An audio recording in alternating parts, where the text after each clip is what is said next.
कथा में कहा था कि खूब कमाओ,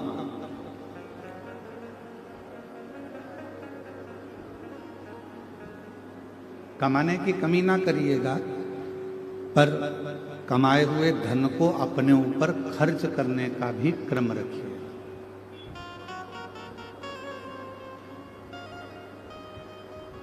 उस धन को स्वयं के ऊपर खर्च भी करिए।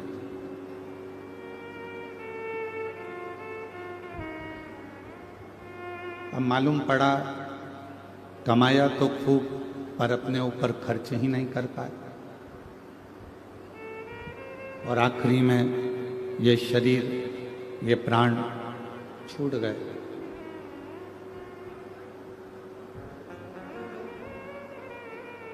एक मन को साफ कर लेना, अर्थात अपने मन को ही मंदिर बना लेना। मन को ही मंदिर बना, और मन साफ कैसे होगा? मन में झाड़ू तो पहुंच नहीं सकती है, मन के अंदर पोछा भी नहीं पहुंचेगा जिससे तुम पोछा लगा दोगे। ना मन में झाड़ू जाएगी, ना पोछा जाएगा, ना वाइपर जाएगा। मन साफ कैसे होगा? मन क्लीन कैसे होगा? मन को साफ कैसे करो? तो कहा इस मन को साफ करने का सबसे सुंदर तरीका है भगवान का मंत्र जाप, भगवान का भजन।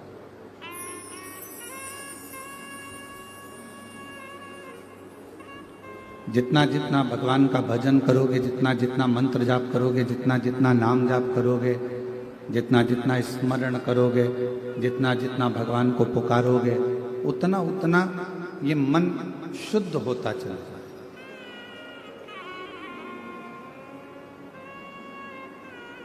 और मैंने तेरे ही भरोसे बाबा, तेरे ही भरोसे हवा बिच उड़ती जावांगी बाबा, नूर तो छठी नाम कटी जावांगी।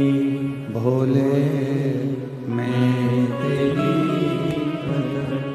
शंभू मैं तेरी हवा बिच उड़ती जावांगी बाबा, डोर तो छड़ी नाम कटती जावांगी। इस मन को साफ करने के लिए, इस मन को क्लीन करने के लिए, इस मन को साफ करने के लिए सबसे मूल है भगवान का मंत्र जाप, भगवान का नाम।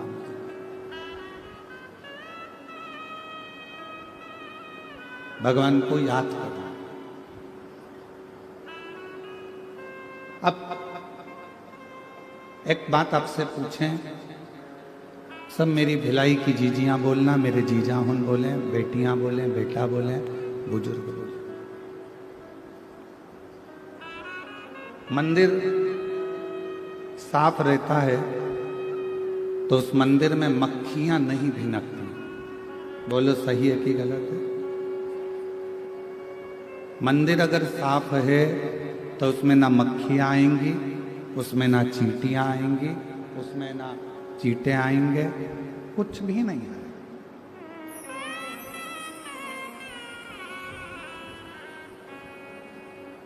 यदि मंदिर साफ है तो उसमें ना चींटियां आने वाली हैं, ना चींटे आने वाले हैं, उसमें ना मक्खियां आने वाली हैं।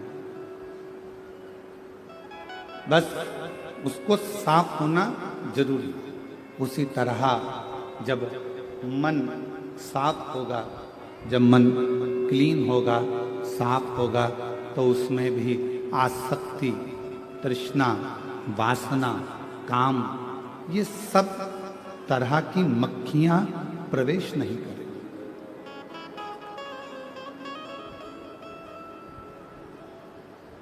ये मक्खियां अंदर प्रवेश नहीं कर पाएंगी। प्रेशर फ्लो प्रेशर, ये मक्खियां अंदर प्रवेश नहीं कर पाएंगी। साफ होना जरूरी है। मंदिर के साफ होने पर मक्खियां प्रवेश नहीं करती। मंदिर के साफ होने पर मच्छर प्रवेश नहीं करते। मक्खी के मंदिर के साफ होने पर चींटी चींटे प्रवेश नहीं करते। उसी तरह ये मन भी साफ होना जरूरी है। ये मन भी क्लीन होना जरूरी है, बहुत जरूरी है।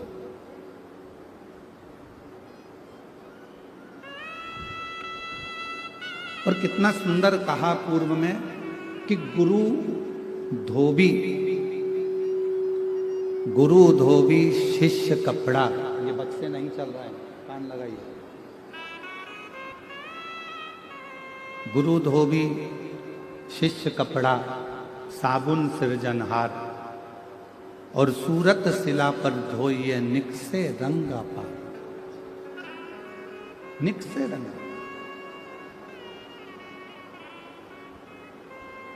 कोई सच्चा गुरु,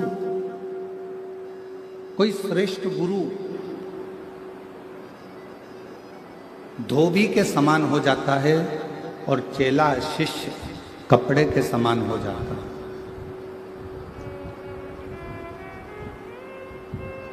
और गुरु क्या करता है? उस कपड़े को धोने के लिए, उस शिष्य को धोने के लिए भगवान के नाम का साबुन बनाता है और सत्संग में ले जाकर बिठा देता है। और जैसे ही सत्संग में वो व्यक्ति बैठता है और गुरु अपनी वाणी से अपने शिष्य को धोना प्रारंभ करता है तो उसका रंग निखरना प्रारंभ हो जाता है, वो श्रेष्ठ बन जाता है।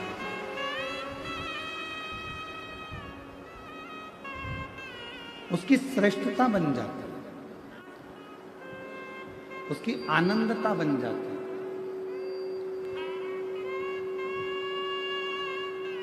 और गुरु धोबी शिष्य कपड़ा, साबुन सिरजनहार, सत्संग शिला पर धोइए निकसे रंग अपार। गुरु धोबी के सम हो, शिष्य कपड़े के सम हो, और उस पर भगवान के नाम का साबुन लेपित किया जाए और फिर उसको धोया जाए तो वो अपने आप में निर्मल हो जाए।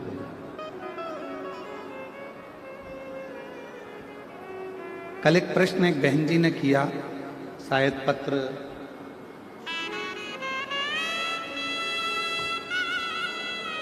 को हम ढूंढेंगे तो थोड़ा समय लगेगा। एक बहन जी ने पत्र में लिखा कि आपकी कथा में सबसे ज्यादा महिलाएं क्यों आती हैं? प्रश्न था।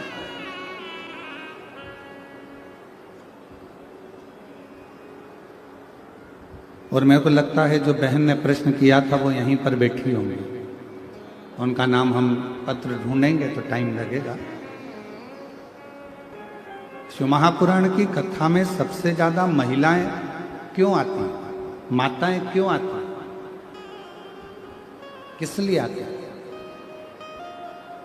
जिस बहन जी ने प्रश्न किया मैं उनको हाथ जोड़कर निवेदन करूंगा कि मेरी जीजी, जगत में केवल एक माताएं ही ऐसी होती हैं, मेरी बहन ही ऐसी होती हैं, मेरी बहुएं, मेरी बेटियां, मेरी माताएं ही केवल ऐसी होती हैं जो अपने लिए कुछ नहीं मांगती, हमेशा अपने परिवार की खुशी ही मांगती। एक पुरुष और एक स्त्री,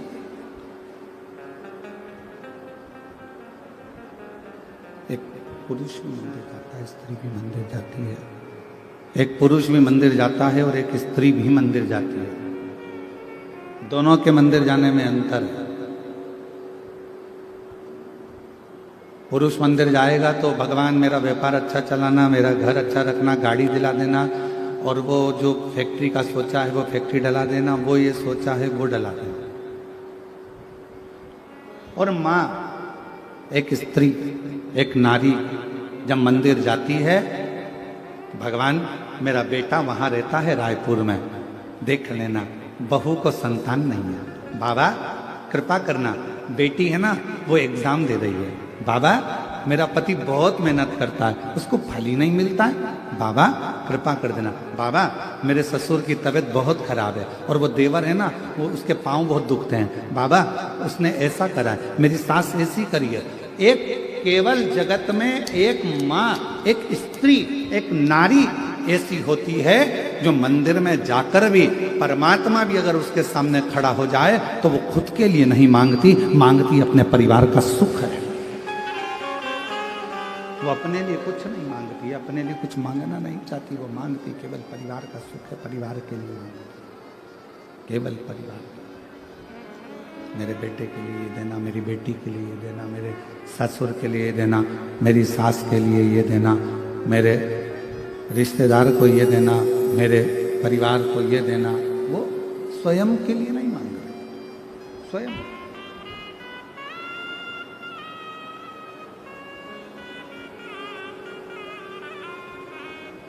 किसके लिए व्रत रखते हो? चतुर्थी का व्रत मेरी माताएं रखती है, चौथ का व्रत अपने पति के लिए, संतान सप्तमी का। ये स्पीकर नहीं चल रहा है बाबू,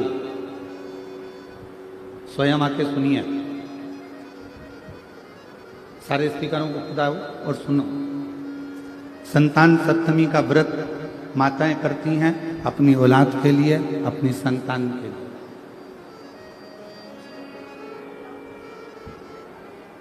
चतुर्थी का व्रत करती हैं स्वयं भगवान अपने पति के लिए।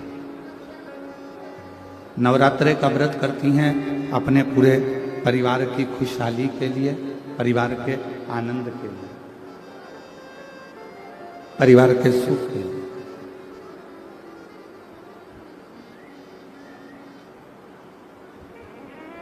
जितने व्रत मेरी माएँ कर रही हैं, जितने व्रत मेरी माताएं धारण कर रही हैं, सब दूसरे के लिए, परिवार के लिए, कुटुंब के लिए, कबीले के लिए, नातों के लिए, रिश्तों के लिए, सब के लिए, स्वयं के लिए कुछ नहीं।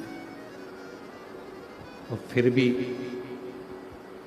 मेरे प्रभु, फिर भी मेरे भगवान, फिर भी मेरे शंभु, मेरे त्रिकालदर्शी, मेरे कैलाशी, मेरे अविनाशी, मेरे शंकर, करुणा करने वाले दातार, दयालु मेरे शिव एक ऐसे हैं कि घर की नारी, घर की स्त्री दूसरों के लिए मांग रही है। टांग खींचेंगे, आड़ा टेढ़ा बोलेंगे। अगर आप बहरे बनकर बढ़ते चले जाओगे तो अपनी मंजिल तक पहुंच जाओगे। तो मेंढक ने इंटरव्यू में किसी ने कहा ये तो बहरा था इसलिए ऊपर पहुंच गया, बाकी के बहरे नहीं थे। कोई कुछ बोलता था नीचे खसक जाते थे, फिर कोई बोला फिर खसक जाते थे। इसलिए निवेदन है, उन्नति की सीढ़ी पर बढ़ना है, आगे चलना है तो बहरे बन जाओ मेंढक की तरह, तो तुम अपनी मंजिल तक किसी संसार की रीति है, बढ़ते चले जाओगे। भारत की भूमि पर जन्म लेने वाला एक सनातनी,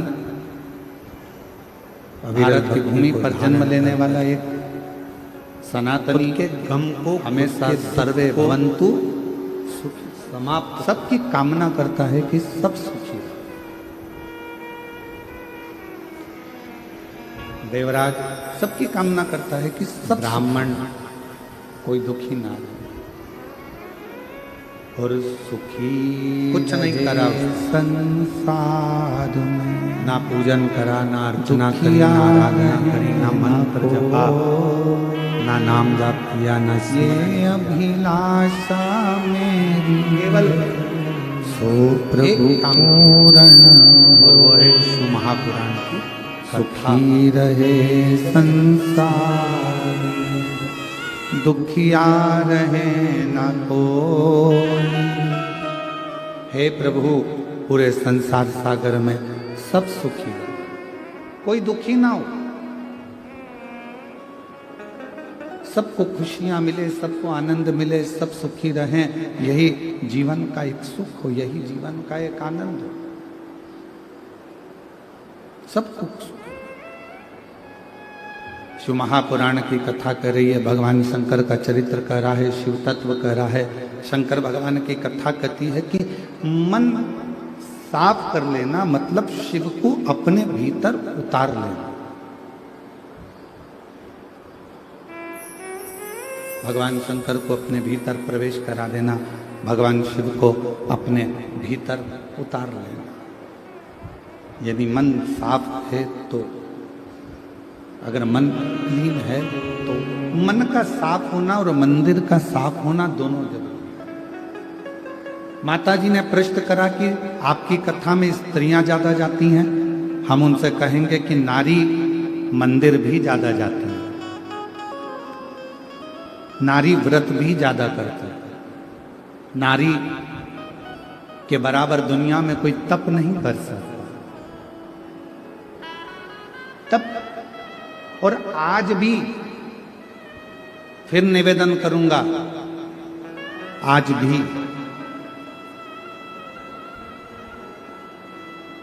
अगर ये संसार, आज भी अगर ये पूरी दुनिया, पूरा जगत अगर सही तरह से टिका हुआ है तो पूरे विश्व की जितनी भी नारियां हैं, जितनी भी भारत देश की मेरी माताएं हैं, इनके व्रत, इनकी साधना, इनका तप, इनका उपास और इनका सातित्व इतना है जिसके बल पर आज भी भारत माता की ये भूमि आनंद के साथ टिकी है। ये सातित्व है आपका।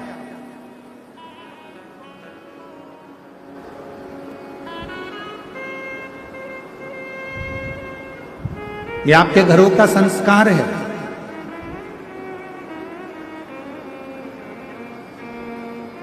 ये आपका सत्य है जिसके बल पर ये संपूर्ण विश्व, संपूर्ण ब्रह्मांड, संपूर्ण जगत आनंद के साथ में रहता है।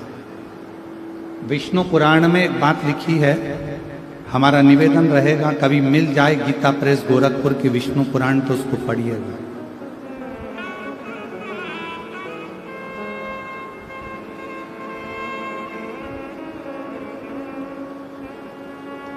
कभी गीता प्रेस गोरखपुर की विष्णु पुराण यदि आपके घर में हो, आप ज्यादा नहीं पढ़ सकते तो हिंदी की टीका पढ़िए। और गीता प्रेस गोरखपुर की विष्णु पुराण में लिखा है, गौ सती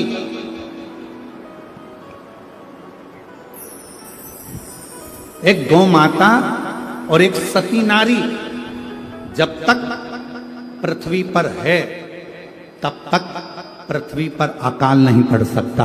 यह विष्णु महापुराण के अंतर्गत एक गौ माता और दूसरी सती नारी।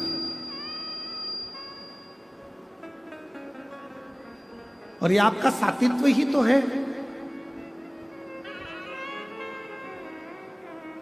ए मेरी जीजियों, कोई भी घर में त्योहार आता है तो सबसे पहले पति कोई तैयारी नहीं करता, घर का बेटा कोई तैयारी नहीं करता, घर की बेटी, घर की माँ, घर की स्त्री, घर की सास, घर की बूढ़ी माँ, घर की बहुएं, बेटियां तैयारी करती हैं। सात्विकता है। विष्णु पुराण कहती है गौ माता और दूसरी सती नारी जब तक पृथ्वी पर है, जब तक गौ माता और सती नारी जब तक पृथ्वी पर है तब तक ये पूरा ब्रह्मांड श्रेष्ठता में चल रहा है और कोई भूखा नहीं रह सकता। कोई भूखा नहीं रह सकता, वो श्रेष्ठता में भूखा नहीं। शिव कथा कह रही है, भगवान शंकर का संवाद कर रहा है, शिव महापुराण की कथा कर रही है। मन को साफ रखिए, मन को पवित्र रखिए। मन के मकान में आप आना और किसको लेके आना? तुम गणपति को लाना, संग रिद्धि सिद्धि लाना, मेरे मकान में तेरा डमरू डम डम बाजे सारे जहां। आप गणपति मतलब बुद्धि को लेकर मेरे हृदय में प्रवेश करना, आप रिद्धि सिद्धि मतलब संस्कारों को लेकर मेरे हृदय में प्रवेश करना। ये मेरा मन रूपी जो मंदिर है, मकान है, इसके अंदर आप प्रवेश करें। इसके अंदर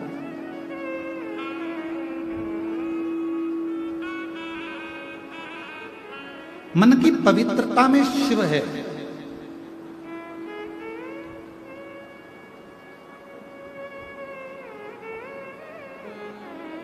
एक कितना सुंदर चरित्र आता है।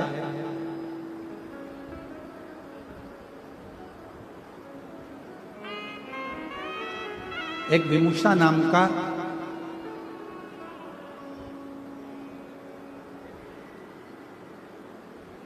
साधारण सा एक मानव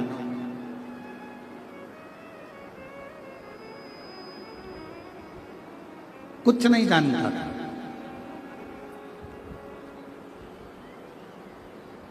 और विमुषा का जो शरीर था पूरा की पूरा शरीर बेकार सा था, पूरा शरीर। पर विमुषा शिव का बड़ा भगत था। और जितनी मेरी जीजियां बेटी हैं, जीजा बेटे हैं, बेटी बेटियां, माताएं, मेरे भाई बहन जो बेटे हैं, बड़े सावधानी से सुनना इस कथा। विमुषा एक साधारण सा मनुष्य, दिखने में सुंदर नहीं था विमुषा। शरीर का रंग पूरा काला था, नेत्र भी बड़े विकराल लाल लाल भयंकर से थे, दांत बहुत काले से थे, शरीर पूरा बेकार से। जब उसका जन्म हुआ और विमुषा का जन्म हुआ तो उसके माता पिता ने सोचा कि इतना भयंकर बालक पैदा हुआ है, ये रहेगा, लोग क्या कहेंगे। इस बालक को वन में, जंगल में उसको छोड़ दिया और विमुषा को जंगल में छोड़ दिया। पर कोई पूर्व जन्म के संस्कार विमुषा के रहे होंगे। हम पहले भी कथा में कहे, कोई पिछले जन्म के अच्छे कर्म मुझे बाबा तेरा साथ मिला, कोई पिछले जन्म के अच्छे कर्म मुझे बाबा तेरा साथ मिला। विमुषा का कोई पिछले जन्म का कोई अच्छा कर्म होगा। शरीर बेकार था, शरीर पूर्ण तरह से आड़ा टेढ़ा बेकार विकलांग सा, शरीर काला सा, नेत्र बड़े, दांत काले टूटे, बड़ा विकराल सा उसका शरीर था। पर विमुषा शिव का बड़ा भक्त, शंकर की बड़ी आराधना करता था।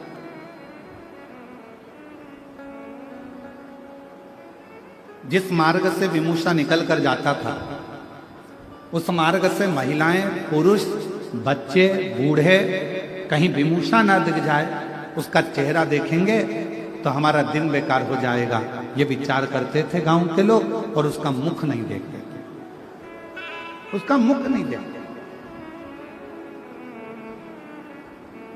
पर आज के जमाने के लोगों को समझाए कौन कि उस भगवान ने जिस जिसको पृथ्वी पर जन्मा है, चाहे वो बेटा हो, चाहे वो बेटी हो, चाहे वो गोरा हो, चाहे वो काला हो, चाहे वो कैसा भी हो, जिस जिसको परमात्मा ने जन्म दिया वो कभी भी बेकार नहीं हो सकता। वो मेरे परमात्मा की भूमि पर रहा है, कैलाश बाबा की, शंकर जी की इस मृत्यु लोक में निवास कर रहा है, तो वो बेकार नहीं हो सकता। ये दुनिया की सोच है कि वो बेकार है।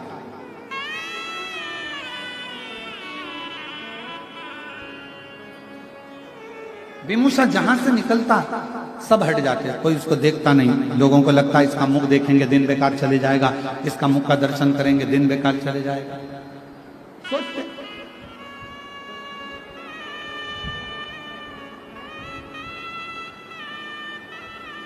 और ऐसा हुआ है।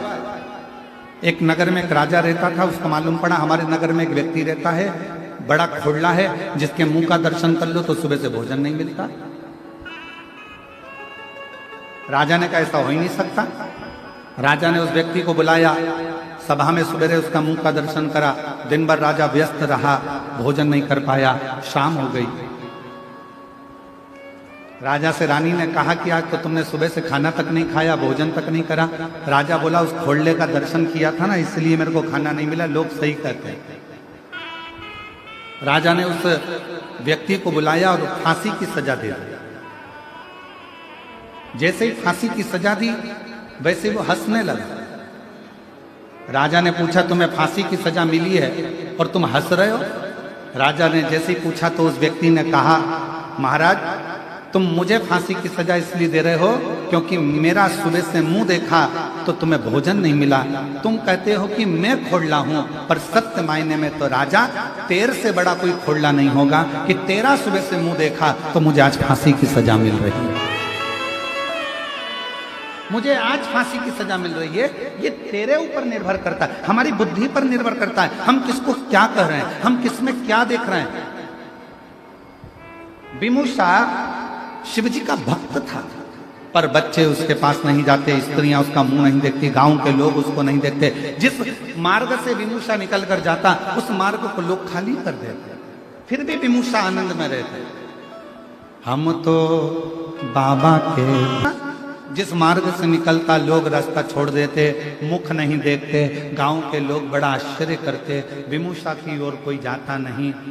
अब जरा विचार करना, इतना गंदा रहने वाला, इतना गंदा दिखने वाला विमूषा शिव जी के मंदिर में सेवा करता, आनंद में उसका शरीर कई जगह से आड़ा टेढ़ा था, फिर भी शंकर की आराधना करता। और एक दिन ऐसा आया कि मेरे देव अधिदेव महादेव प्रसन्न होकर उसके सामने खड़े हो गए। खड़े क्या चढ़ाया था? जम के बोलो जरा, अरहर की पत्ती। कई लोग उसको तुअर कहते हैं, कोई अरहर कहते हैं, कोई कुछ कहते हैं, उसकी पत्तियां।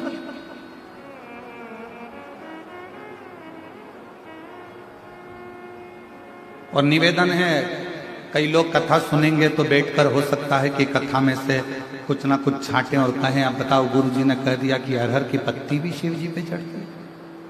तो हमारा निवेदन है, पहले एक बार शिव महापुराण को जरूर पढ़ना। पृष्ठ संख्या गीता प्रेस गोरखपुर की शिव पुराण का 123वें नंबर का प्रश्न निकालना और उसमें पढ़ना। विदुषा की कथा कि अरहर की पत्ती का कितना महत्व है।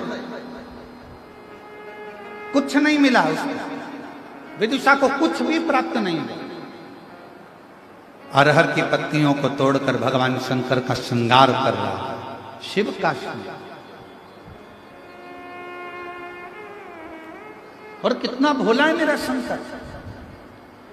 ए मेरी जीजियों, तुम्हारे पास चढ़ाने के लिए बेलपत्र नहीं है, आग का पुष्प नहीं है, धतूरा नहीं है, तुम्हारे पास कनेर का फूल नहीं है, तुम्हारे पास जल नहीं है, तुम्हारे पास कोई वस्तु नहीं है, तो शिव महापुराण की कथा कहती है, मंदिर जाते समय रास्ते में कोई पौधा, कोई पेड़ मिल जाए तो उसकी भी पत्ती तोड़कर तुम शंकर जी को चढ़ाओगे तो भी शिव प्रसन्न हो जाता है, मेरा औघड़दानी प्रसन्न हो जाता है। मेरे शंकर भगवान को प्रसन्न करना बहुत सरल है। भगवान शंकर को प्रसन्न करने के लिए कोई कह रहा है धतूरा जरूर होना चाहिए, ये फूल जरूर होना चाहिए, बेलपत्र जरूर होना चाहिए। और कई लोग सुबेरे सुबेरे प्रदोष के आप गूगल सर्च करोगे तो ऊपर लिखा हुआ जाता है, ये मत चढ़ा देना, शंकर जी रुष्ट हो जाएंगे। शिव महापुराण की कथा तो यह कहती है कि चोर चोरी करने गया, चढ़ाने को तो जान दो, वो खुद ही चढ़ गया। शंकर जी रुष्ट हुए क्या? जम के बोलो जरा। चोर खुद चोरी करने गया, शिव जी के ऊपर चढ़ गया, शंकर भगवान प्रसन्न होकर उसको वर प्रदान कर दिए और उस चोर को कुबेर बना दिया। जरा विचार करिए, लोग कहते हैं ये मत चढ़ा देना, शिव जी नाराज हो जाएंगे, ये मत चढ़ा, शंकर जी की पूजन में ये भूल मत कर देना। सुबेरे से गूगल आकर मोबाइल खोलते से ऊपर ही लाइन लिखी हुई जाती है, ये मत करना, आज प्रदोष का दिन है, शिवरात्रि का दिन है, सोमवार का दिन है, सावन का महीना है, ये करोगे तो भगवान रुष्ट हो जाएंगे। मेरा शंकर भगवान कभी रुष्ट नहीं होता। अपनी औलाद से माँ बाप कभी बहुत देर तक रूठे नहीं रहते, वो तो गले लगा लेते हैं, स्नेह करते हैं, आनंद करते हैं। कराने के लिए बहुत कुछ कर रखा है, ऐसा करोगे तो ऐसा हो जाएगा, ये मत करना, वो मत करना, शंकर जी खींचेंगे मत करना तो शिव जी पे चढ़ा जल जी पे बेलपत्र मत चढ़ाना तो ये मत खाना, जाओगे तो अपनी मंजिल तक पहुंच जाओगे। ने इंटरव्यू में किसी ने कहा ये तो बहरा था इसलिए ऊपर पहुंच गया, बाकी के बहरे नहीं थे, कोई कुछ क्या चढ़ा है नीचे खसक जाते थे, अरहर बोला फिर खसक जाते थे। इसलिए निवेदन है, उन्नति की सीढ़ी पर बढ़ना है, आगे चलना है, तो बेहरे बन जाओ मेंढक। और श्रावण के महीने में आज पवित्र शिव महापुराण की कथा जो बोलबम समिति करा रही है, कथा के अध्यक्ष श्री दया सिंह जी प्रदेश अध्यक्ष इस कथा को जो लाभान्वित करा रहे हैं, इस पवित्र कथा में एक बात कहना चाहेंगे और बड़े सावधानी से सुनिएगा कि आपके पास में शिव जी को चढ़ाने के लिए यदि कुछ भी नहीं है, किसी भी पेड़ की पत्तियां, अब देखो यहाँ पर जो ये दया सिंह जी ने जो ये स्टेज बनाया, इसमें ये पेड़ लगा दिए उनने। दया सिंह जी आपको साधुवाद है जो आपने प्रकृति की सौंदर्यता को जनमानस को प्रसिद्ध किया। ये जनमानस को प्रेरणा है। जब स्टेज पे पेड़ लग सकता है तो आप भी अपने अपने नगर में पेड़ जरूर लगा, वृक्षारोपण जरूर करिए, ये प्रेरणा दी जा रही है। साधुता आपको बहुत बहुत धन्यवाद। किसी वृक्ष की पत्ती को तोड़ा, शिव जी को समर्पित। अब मंदिर में आपने पत्ती को चढ़ाया, लोग आपसे कहेंगे क्यों हर कैसे वृक्ष की पत्ती चढ़ा दी, तुमने बेलपत्र नहीं चढ़ाया, तुमने ये नहीं चढ़ाया। तो उसको कह देना मेरा पिता है शिव, वो काल अधिपति महाकाल मेरा जगत का पिता है, मेरा पिता है मेरा शंकर, और मेरे शंकर को रिझाने के लिए बहुत दिखावे की नहीं, मेरे काल अधिपति महाकाल को रिझाने के लिए किसी दिखावे की नहीं, मेरे काल अधिपति महाकाल को रिझाने के लिए तो केवल मीठी वाणी से पुकार लो, मेरा महाकाल राजा प्रसन्न होकर वर दे जाता, वर प्रदान। विदुषा के पास में क्या था? केवल अरहर की पत्ती। बेल पत्र में लाया चरणों में तेरे अर्पण के लिए, एक बेल पत्र में लाया हो चरणों में तेरे अर्पण के लिए, बड़ी दूर से चल कर आया हूँ, बड़ी दूर से चल कर आया हूँ मेरे बाबा तेरे दर्शन के लिए, मेरे भोले तेरे दर्शन के लिए, एक बेल पत्र में लाया हूँ, एक बेल पत्र में लाया हूँ, चरणों में तेरे अर्पण के लिए, एक बेल पत्र में लाया हूँ, चरणों में तेरे अर्पण के लिए। एक बेलपत्र से मेरा शिव प्रसन्न हो जाता है, एक साधारण सी दुर्वा से मेरा शिव प्रसन्न हो जाता है, मेरा शंकर प्रसन्न हो जाता है।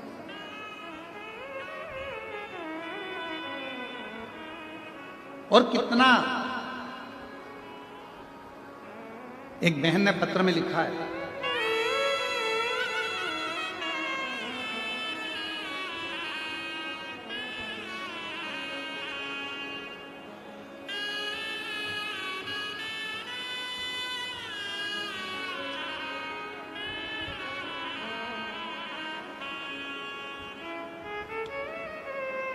मैं नंदनी मेश्राम, पति देव कुमार मेश्राम, ग्राम रानी तराई, तहसील पाटन, जिला दुर्ग, छत्तीसगढ़ की निवासी हूँ। कहीं बैठी हो तो हाथ हिला सकते हैं, आप ही हैं। बच्चे आए हों तो उनको ला सकते हैं, ले आए। मेरी शादी को 12 वर्ष हो गए थे, संतान का सुख नहीं था। डॉक्टरों को दिखाया तो डॉक्टरों के हिसाब से इलाज तो बहुत चला पर औलाद की प्राप्ति नहीं। तब आपकी कथा के माध्यम से टीवी पर सुना था, सावन के महीने में जब कावड़ यात्रा आए, सीहोर की अगर कावड़ भरने के लिए आओ और तुम्हारे यहाँ यदि औलाद ना हो, और प्रदोष के दिन की कावड़ अगर सीहोर की तुम भरने के लिए आओ तो अपनी गोदी में थोड़ा सा धान चावल गोदी में बांध लाना, और उस गोदी में बंधे हुए चावल को जब प्रदोष के दिन, और वो कावड़ फिर भरा रही है 6 अगस्त को, प्रदोष के दिन जब आप कावड़ भरने सीहोर आओ, सीवन माँ का जल भरो तो अपनी झोली में गोदी में चावल डाल लाना, और वो चावल गोदी में रहने देना, कावड़ लेकर कुबेर भंडारी के यहाँ जाके चढ़ाना, बाद में हाथ में चावल लेकर अपने मन की कामना कर कर कुबेरेश्वर बाबा को वो 2 दाने 4 दाने धान के दे देना, और वंश की वृद्धि उससे होती है। हम फिर कहेंगे, फिर मौका मिल रहा है 6 अगस्त को कावड़ के दिन, प्रदोष के दिन की कावड़ सुबह 9 बजे फिर भराएगी सीवन नदी से, सीहोर से। गुरुदेव, हम नहीं जानते थे कि कावड़ का इतना महत्व होता है। हमने पशुपति व्रत करे, सोमवार का व्रत करा, डॉक्टरों से भी दिखवाया पर कोई योग नहीं सामने आया, सफेद आंकड़े की जड़ का प्रयोग करा, फिर हम बाबा को कावड़ चढ़ाए और धान का गोदी में लेकर प्रयोग करा। गुरुदेव, बाबा की ऐसी कृपा हो गई, मेरी पत्नी ने मुझसे कहा था कि थोड़ा सा चावल लेकर चलना, हम बाबा की कृपा से बाबा को 2 दाने चावल के हमने क्या समर्पित करे, मेरे बाबा ने 15/10/2024 को मेरे घर में 2 पुत्र रत्न की प्राप्ति हो गई। मैं बाबा को यहाँ प्रणाम करने के लिए, एक नहीं, मेरे बाबा ने मुझे 2 दिए। अब अगला पत्र देखिए। मेरा नाम अनीता नेताम, पति अरुण नेताम, शिवपुरी जामुल का निवासी हूँ। गुरुजी, मैं भोलेनाथ जी का क्या वर्णन करूँ। हमारे घर में 12 साल तक, पत्र को आप लोग एलईडी पर पढ़ सकते हैं, 12 साल तक संतान का सुख नहीं था। एक दिन हमारे पड़ोस वाली दीदी ने आपकी कथा के बारे में बताया, तब से मैं आपका शिव कथा सुनना शुरू किया। सफेद आंकड़े की जड़ का प्रयोग करा, 3 बार पशुपति व्रत किया पर भी लाभ नहीं मिला। तब गुरुजी थोड़ा मेरा विश्वास डगमगा गया, फिर भी मैंने भोलेनाथ की चौखट नहीं छोड़ी। गुरुजी, आप कथा में हर बार कहते हो कि भोलेनाथ पर विश्वास हमेशा रखना।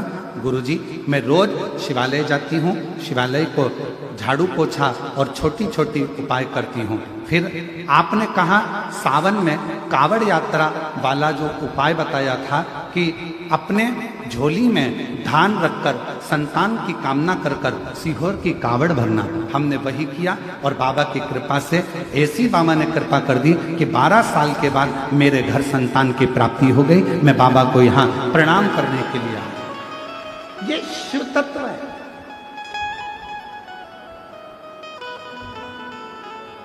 और लुटा दिया भंडार काशी।